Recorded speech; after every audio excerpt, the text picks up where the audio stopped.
আৰম্ভ কৰিছিলোঁ। এতিয়া 1993তে আমি ফিল্মৰ কাম আৰম্ভ কৰিছিলোঁ আৰু সেইখিনি সময়ত বহুত চালুকীয়া হৈ আছে আমাৰ বড়ো ফিল্মৰ। অকল বড়ো ফিল্ম বুলিয়ে নহয়, ফিল্ম এছ'চিয়েশ্যন অসমৰ গোটেইবিলাকে মানে চালুকীয়া অৱস্থাতে আছিলে।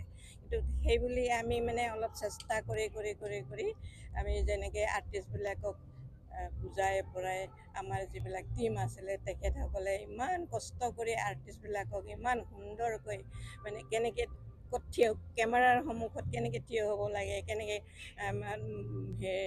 কিবা ডাইলগবিলাক যেন কেনেকৈ মানে ক'ব লাগে, তেখেতসকলে বহুত কষ্ট কৰিছে ডাইৰেক্টৰসকলে। সেই তেনেকৈ আমাৰ মানে আৰম্ভ হ'ল। লাহে লাহে লাহে লাহে আমি কেইবাখনো ফিল্ম কৰিলোঁ, হ'লেও বহুতখিনি কষ্ট কৰিব লগা হৈছে। একমাত্ৰ আমাৰ কোনো মানে প্ৰশিক্ষণ নাই, আমাৰ আৰ্টিষ্টবিলাকৰ কোনো প্ৰশিক্ষণ নাই। গতিকে তেখেতসকলে কেনেকৈ ক'ত থিয় হ'ব লাগে, কিবা হ'লে হিণ্টছ দিলে বুজিয়ে নাপায়।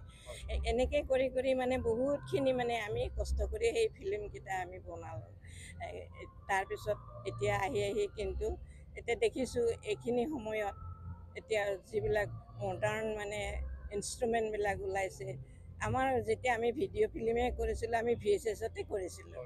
এই VHSত কৰাৰ কাৰণে আমাৰ যিবিলাক ফিল্ম কৰিলোঁ, আমাৰ এতিয়া কোৱালিটিবিলাক বহুত ল' কোৱালিটি হৈ এতিয়া সেইবিলাক চব ৰিলবিলাক নষ্ট হৈ গ'লে আমি সংৰক্ষণ কৰি পেলাই ৰাখিব নোৱাৰিলোঁ যিবিলাক ফিল্ম আমি কৰিছিলোঁ।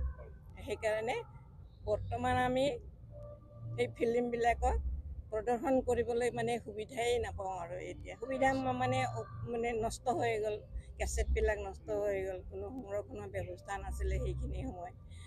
এতিয়াতো তেনেকুৱা নহয়। এতিয়া যিবিলাক মানে নতুন চামৰ যিবিলাক ফিল্ম কৰিবৰ কাৰণে ওলাই আহিছে, প্ৰডিউচাৰবিলাক, ডাইৰেক্টৰবিলাক, তেখেতসকলে কিন্তু বহুতখিনি মানে আধুনিক বস্তুবিলাকক ব্যৱহাৰ কৰিবলৈ সুবিধা পাইছে আৰু সেইকাৰণে তেখেতসকলে এতিয়া আমাৰ সময়ত কৰাতকৈ বেছি উন্নত মানৰ ফিল্মবিলাক মানে তৈয়াৰ হ'বলৈ ধৰিছে। সেইটো এটা বৰ ভাল দিশৰ শুভ দিশ বুলি ধৰিব পাৰে।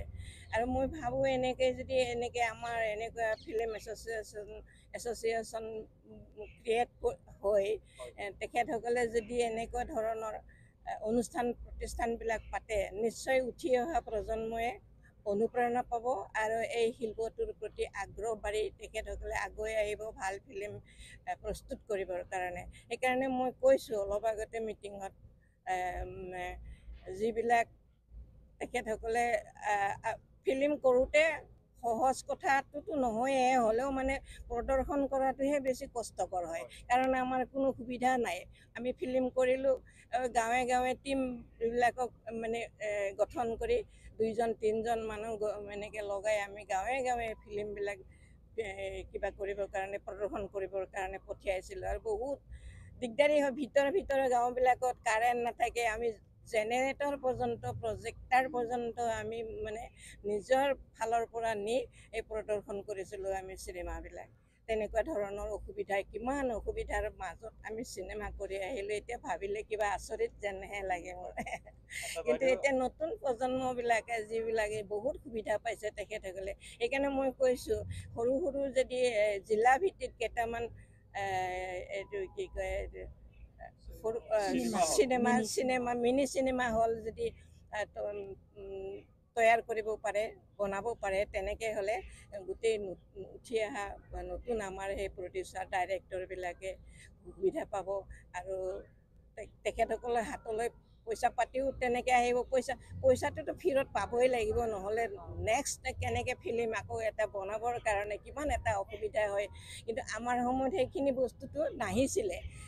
কিমান মানে এই দেখুৱাবলৈ যোৱা আমাৰ টীমৰ মানুহবিলাকে মানে তেওঁলোকে পাইৰেচি কৰি পেলাই সেইবিলাক কেছেটবিলাক বিক্ৰী কৰি থৈ আহিছিলে আৰু বহুত মানে ডুপ্লিকেট হৈ গৈছিলে সেইখিনি সময়ত। কিন্তু এতিয়া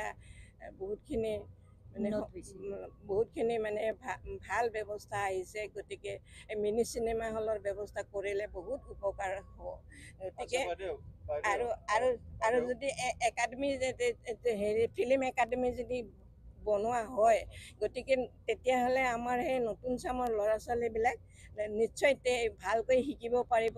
ফিল্ম কি বস্তু, কেনেকুৱা বনায়, কেনেকুৱা কি হয়, নতুনকৈ ভালকৈ শিকি বুজি লৈ তেখেতসকলে উন্নত মানৰ ফিল্ম বনাবৰ কাৰণে পাৰিব ভাল কৰি।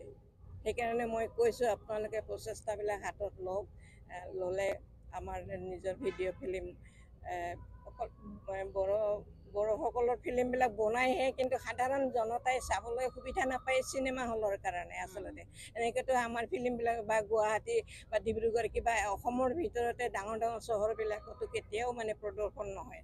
কাৰণ ইয়াৰ মাজতে মই আপোনাক এটা প্ৰশ্ন কৰিব খুজিছোঁ, বৰ্তমান যি আমাৰ বড়ো চিনেমা প্ৰডাকশ্যন হৈ আছে, সেই বড়ো চিনেমা প্ৰডাকশ্যন যি হৈ আছে তাৰ যি নেকি আমাৰ বড়োৰ যি নেকি শ্ব' জাতীয় পৰম্পৰাগত সেইখিনি বস্তু আপোনাৰ নজৰত ৰক্ষা কৰা দেখিছেনে দেখা নাই, বা দেখি